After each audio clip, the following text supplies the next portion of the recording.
Okay, अब हम पढ़ रहे हैं next heading, that is centre of gravity. Centre of gravity होती क्या है?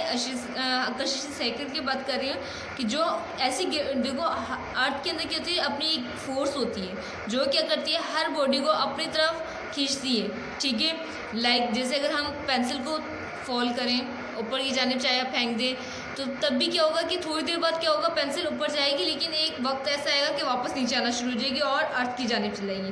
तो मतलब असल उसका पॉइंट क्या होगा, सेंटर होगा। मतलब ग्रेविटी क्या कर रही है, उसको अपनी ग्रेविटी की वजह से क्या हो रही है, वो बॉडी क्या हो रही है, अर्थ पे गिर रही है। ठीक है, तो हमारे ये पॉइंट जो क्या हो रहा है, जिसकी वजह से क्या हो रही है कि हमारी हर बॉडी क्या हो रही है, नीचे की जानिब आ रही है, तो हमारी ये सेंटर ऑफ ग्रेविटी कहलाती है। मतलब अर्थ की अपनी एक फोर्स है जिसको हम ग्रेविटी कहते हैं। ठीक है, समझ आ रही है बात। अब हम पढ़ रहे हैं इस चैप्टर में कंडीशन ऑफ इक्विलिब्रियम। ठीक है, इक्विलिब्रियम की कंडीशंस क्या क्या हैं। अभी ज़ाहिर सी बात है, हर चीज़ की कंडीशन होती है, तो इसी तरह इक्विलिब्रियम की कंडीशंस भी हैं कुछ। तो हम पढ़ते हैं condition of equilibrium. Condition of equilibrium में जो फर्स्ट इसकी कंडीशन है वो क्या है, वो जस्ट आप इस एक्सप्रेशन को अगर अपने माइंड में बिठा लें तो आपको फर्स्ट कंडीशन सही से क्लियर हो जाएगी। Summation of all force must equal to zero.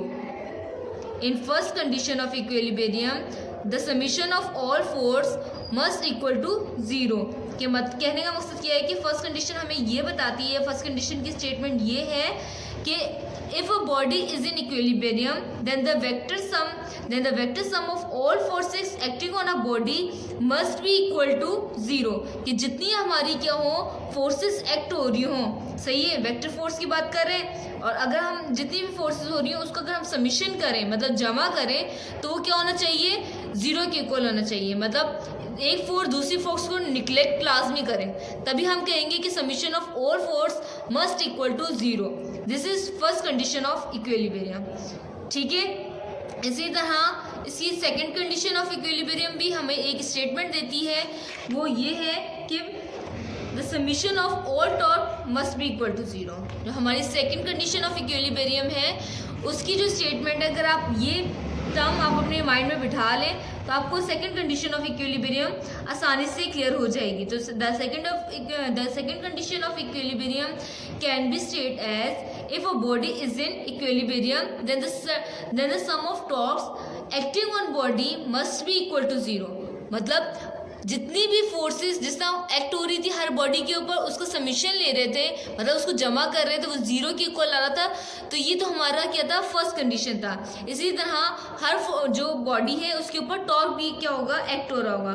तो जितना टॉर्क एक्ट हो रहा है उनको अगर हम सम अप कर लें, मतलब उसको जमा कर लें, तो वो भी क्या होना चाहिए, जीरो के इक्वल आना चाहिए।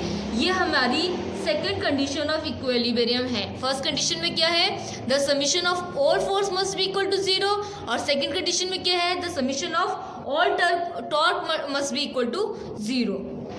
Got my point. तो इट्स मीन क्या होगा, टॉर्क भी क्या होगा, एक दूसरे को निग्लेक्ट कर रहा होगा, एक दूसरे के अपोजिट वर्क कर रहा होगा, ताकि वो एक दूसरे को निग्लेक्ट कर दे। समझ आ रही है, तभी वो क्या हो जाएगा, summation of all torque must be equal to zero. तो ये एक्सप्रेशन अपने माइंड में रखिएगा। इस एक्सप्रेशन को अगर आप माइंड में रखेंगे तो आपको दोनों कंडीशन आसानी से याद भी रहेगी और समझ में भी आएंगी। ठीक है, अब हम नेक्स्ट हेडिंग पढ़ रहे हैं स्टेट्स ऑफ इक्विलिब्रियम। अब हम क्या पढ़ रहे हैं, states of equilibrium. States of equilibrium क्या है, there are three states of equilibrium. तीन स्टेट्स होती हैं इक्विलिब्रियम की। कौन कौन सी, स्टेबल, अनस्टेबल, न्यूट्रल। फर्स्ट क्या है, स्टेबल इक्विलिब्रियम, सेकंड क्या है, अनस्टेबल इक्विलिब्रियम, और जबकि थर्ड क्या है, न्यूट्रल इक्विलिब्रियम। ठीक है, अब है क्या क्या, अब हम मजीद डीपली पढ़ लेते हैं इसको। देखिए इन्होंने फिगर से भी समझाया हुआ है। फर्स्ट क्या है, ए वाला क्या है, स्टेबल, बी वाला क्या है, अनस्टेबल, जबकि सी वाला क्या है, न्यूट्रल।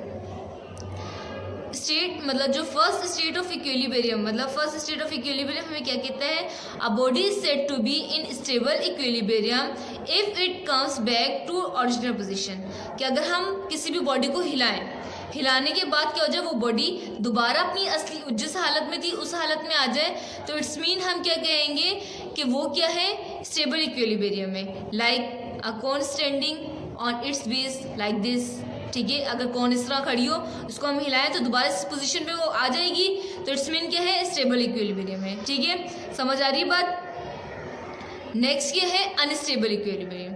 अनस्टेबल से पता चल रहा है a body is said to be in unstable equilibrium if it does not come back to its original position.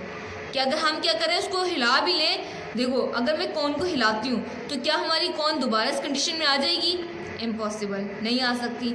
तो इट्स मीन क्या है, अनस्टेबल इक्विलिब्रियम है। सही है। तो इन्होंने एग्जांपल के तौर पे हमें क्या बताया कि अगर हमारी कौन इस तरह खड़ी हुई हो तो इट्स मीन वो क्या है, दोबारा अपनी पोजीशन इख्तियार नहीं कर सकती। इसी तरह हमारी जो थर्ड हेडिंग है, न्यूट्रल इक्विलिब्रियम।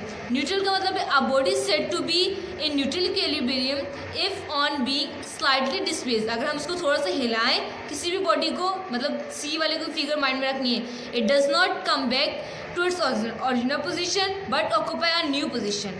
वो अपनी असली हालत में भी नहीं आ सकती और लेकिन एक न्यू पोजीशन ज़रूर इख्तियार कर लेगी। ठीक है, similar to its original position.